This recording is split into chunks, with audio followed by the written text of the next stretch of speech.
Hey, what's going on, guys? Seth here with the Christ in Sports podcast, and today we will be going over Proverbs 22. But first, I just want to mention that if you guys have any questions, comments, or concerns, you can always go ahead and just leave them in the comment section below, or you can follow me here on Instagram at Christ_and sports.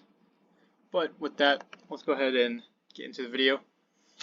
Verse 1, chapter 22, verse 1. A good name is to be chosen over great wealth, and favor is better than silver and gold.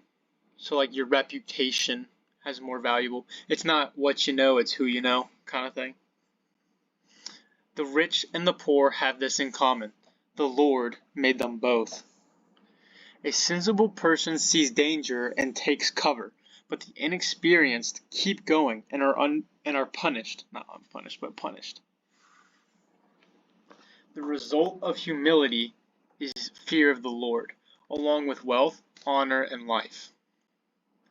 There are thorns and snares on the path of the crooked, and the one who guards himself stays far from them.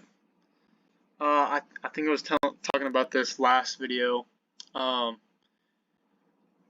like this is saying thorns and snares are on the path of the crooked, which is like sins. Sin is on the path of the crooked, and the one who guards himself from sin stays away and avoids sin. I was talking about that a little bit last video. Verse 6 here. Teach a youth about the way he should go. Even when he is old, he will not depart from it. The rich rule over the poor, and the borrower is a slave to the lender. Because you owe money, not like it's kind of like I owed my friend, I borrowed like $200 from my friend one time for some Legos and Freddy's, which is a fast food restaurant in Colombia. Very delicious. That's why I borrowed $200. And for like the next month, because I couldn't get enough money, it was like, bro owned me for like a month. And that was just because I owed him.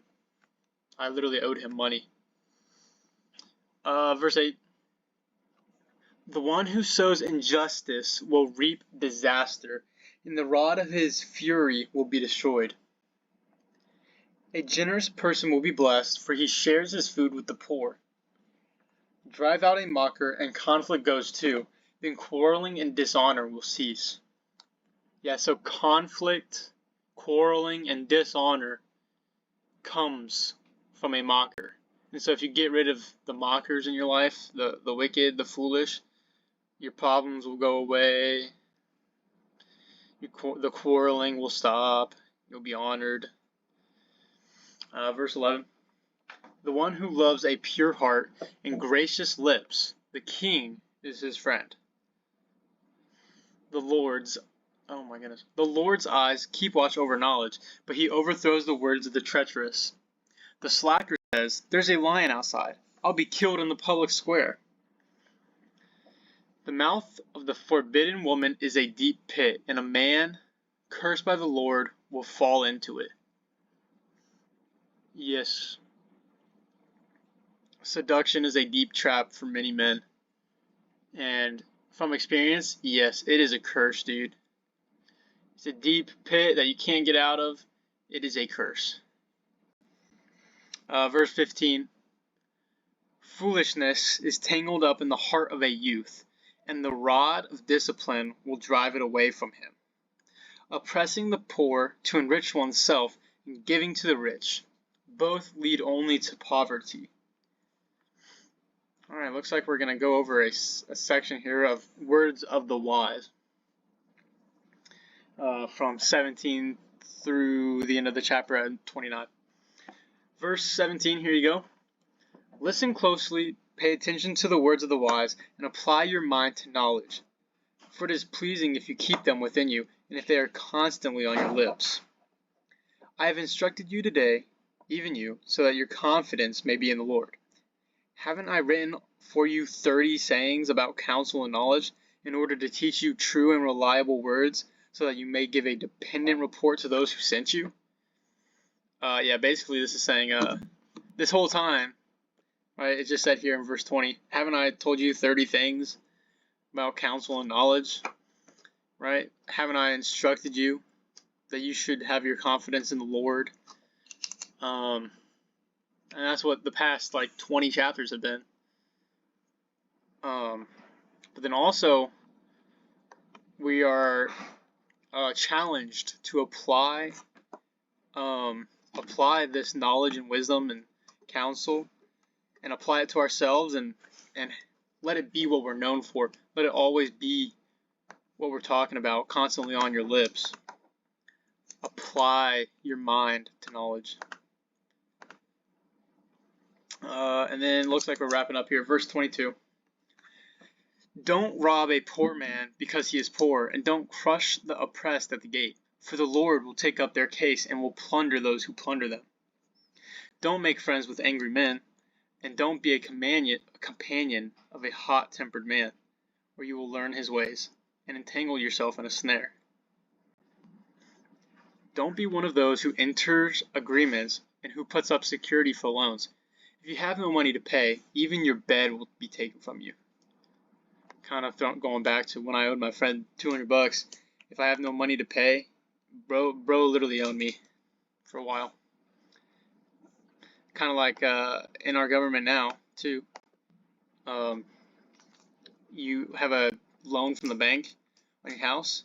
You can't pay the loan. Well, shoot, the bank's gonna take your house, man.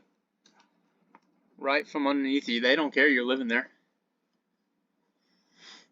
And then finally, don't move an ancient boundary marker that your father set up. Do you see a man skilled in his work? He will stand in the presence of kings, and he will not stand in the presence of unknown men. It's kind of saying skilled people, maybe it's like surround yourself with people better than yourself. So kind of like, honestly, I came up here to college for baseball, and I got better at baseball just by so many people who are actually very good, and just being surrounded by that, I matched the competition. Another thing is in high school, I didn't have any confidence in my math ability until I got put into not calculus, but pre-calculus with all the smart kids. And then I was like, wait, I'm also doing this too? Wait, I'm getting smarter because I'm surrounded with smart people? And then furthermore, I was telling a teammate of mine the other day that iron sharpens iron, and within Christianity, you want to surround yourself with other better Christians, because you don't want to just stay where you are in your faith, but you want to get closer and closer to God. So you want to look down the road and see people who are down the road. So you want to surround yourself with people who are, per se, better Christians than yourself. But that'll wrap us up for today. That was a very quick video. I think it was a short chapter. But again, you guys have any questions, comments, or concerns, prayer requests, you can leave them in the comments section, or you can follow me on the Instagram at Christ_and sports. I'd love to hear from you. See ya.